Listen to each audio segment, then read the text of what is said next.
Assalamu alaikum wa rahmatullahi wa barakatuhu. Welcome back to our how-to series.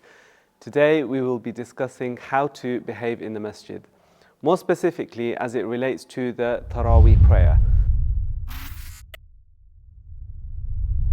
The Taraweeh prayer is the congregational prayer we Muslims pray during the nights of Ramadan. It is expected that people are very excited to attend the Taraweeh prayer, and in their excitement, people often fall into numerous mistakes. Here are 8 things to consider when attending the masjid. Number 1, don't miss your Isha prayer. It's easy to think amongst all that is happening in Ramadan that Taraweeh would become an obligatory prayer. This is, however, a false assumption, as we know the Taraweeh prayer is a sunnah. As Muslims, we know Allah subhanahu wa ta'ala has obligated upon us 5 daily prayers, and these 5 daily prayers should therefore be prioritized over any other salah.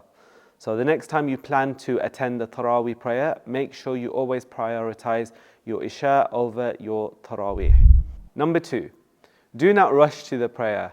We should always try to follow the sunnah of the Prophet sallallahu alaihi wasallam, and from his sunnah we learn the Prophet did not rush to his prayers. In fact, our Prophet Muhammad sallallahu alaihi wasallam, he told us, when the iqamah is called for salah, do not come to it rushing, rather come to it walking and while you have tranquility. Number 3 is that you dress well and have a pleasant fragrance. However, something that we must be mindful of is that it is not permissible for women to wear perfume when attending the masjid. Whenever we come to the masjid to pray, remember we are attending one of the houses of Allah subhanahu wa ta'ala, a house that is also attended by your fellow brothers, your sisters, and even the angels. And from the sunnah of the Prophet sallallahu alaihi wasallam, we learn to avoid eating foods that carry a strong odor. In fact, the Prophet sallallahu alaihi wasallam, he forbade the eating of onions and garlic before salah. We should always be putting on athar, wearing your nicest clothes, and using the miswak. Number 4, turn your phones to silent. For many people, this is one of the biggest distractors from their salah. One of the main aspects of our prayer is khushu', which is to be focused on your salah and the recitation of the imam. Therefore, the last thing that you want is for you and other people to be distracted by the ringtone on your phone. And please bear this in mind before you actually enter the masjid. Number 5, do not overeat during the iftar.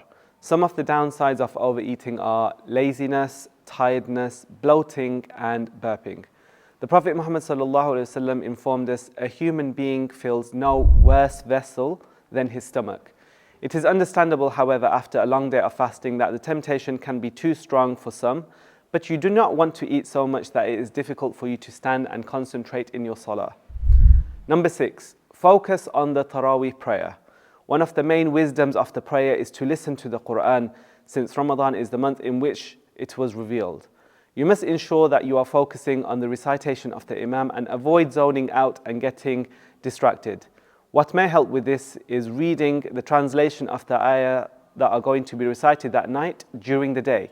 Remember that Allah subhanahu wa ta'ala rewards you for your focus and listening to the Quran during the prayer. Number 7, finishing the salah with the Imam. As you come to the masjid to pray, sometimes you may be tempted to leave early and not finish with the Imam. Remember that our Prophet sallallahu alaihi wasallam, he said, whoever prays qiyam with the Imam until he finishes, Allah will record for him qiyam of a whole night. Number 8, parking incorrectly. Finally, many of us who have attended the Taraweeh prayer have heard announcements regarding a car blocking an entrance. This is not the behavior of someone who has decided to spend his night in worship and prayer. As Muslims, we are required by Allah subhanahu wa ta'ala to avoid harming others in any way possible. So please take this into consideration. And like our Prophet sallallahu alaihi wasallam, he did, he would shorten his prayer to take into consideration the state of a mother whose child is crying, again showing the importance of keeping others in mind and not being selfish.